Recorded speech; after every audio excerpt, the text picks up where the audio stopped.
माझं नाव रुपाली श्याम जगताप, मी मोरे कॉलनी इथे राहते। फिरोजबाई पठाण यांनी आमच्यासाठी घरकामाची ही योजना आणलेली आहे। तर आतापर्यंत कुणीच अशी योजना आणली नाही, पण फिरोजबाई पठाण या बहिणी आमच्यासाठी योजना आणलेली आहे। या गोळीबार मैदानात मी 17 वर्ष राहते, पण त्याच्या अगोदर कुणीही दक्षता घेतली नाही किंवा कुणाला काय पाहिजे, कुणाला योजना कुठल्या पाहिजे, फक्त कागदपत्र गोळा करायचे, नेऊन द्यायचे, ते कागदपत्र जिकडचे तिकडं गप्प व्हायचे। पण आता फिरोजबाईंनी असे आम्हाला फोन करून घरातून बोलवून घेऊन की बाबा इथं घरकाम करण्यासाठी करणाऱ्यांची योजना आणल्या आणि त्या होणार आहेत याची खात्री दिली। महाराष्ट्र सरकार तर्फे मजूर महिला कामगार गुन्हेगारी करतात आणि घरात काम करतात ज्या माझ्या माता भगिनी त्यांना महाराष्ट्र सरकारनं 10,000 रुपये खात्यावर किंवा 10,000 रुपयाची भांडी हे महाराष्ट्र सरकारची स्कीम आहे।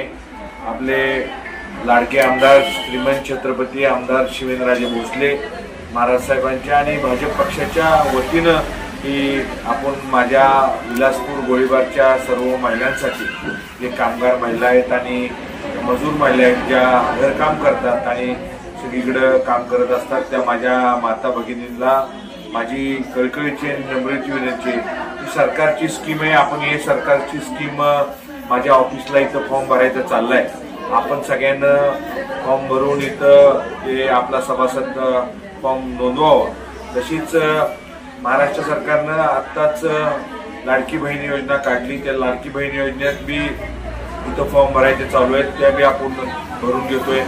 मला खात्री आहे माझ्या विलासपूरच्या सर्व माता भगिनी आणि मला जे सहकार्य करणारे सर्व कलेक्टर साहेब असू दे, जिल्हा परिषद सीओ मॅडम असू दे, परत डेप्युटी सीओ असू दे, सातारा नगरपालिकेचे सीओ असू दे, सातारा अंगणवाडी सेविका, सगळ्या सेविका माझ्या विलासपूरच्या सेविका ज्या पद्धतीनं काम करतात महिलांना पैसे मिळण्यासाठी आणि महिलांना हे आपल्या महाराष्ट्र सरकारनं जे देवेंद्र फडणवीस साहेब आहेत, अजितदादा पवार आहेत आणि एकनाथ शिंदे साहेबांची आणि स्थानिकला श्रीमंत छत्रपती आमदार शिवेंद्रराजे भोसले आपल्या तालुक्याचे आणि आपल्या सातारा जावली तालुक्याचे भाग्यविधाते आणि आमदार यांच्या माध्यमातून ह्या माझ्या वार्ड क्रमांक 17 मध्ये चालू आहे।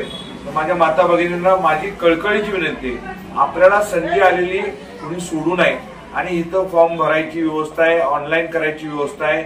ज्या पद्धतीनं नगरपालिकेतले सर्व सेविका ज्या असतील त्या सहकार्य करतात, सगळ्या अधिकाऱ्यांचं सहकार्य एवढं कुणी कुठं सरकार करत नाही। सरकारी स्कीम आहे, हे सरकारी स्कीमचा लाभ घ्यावा अशी माहिती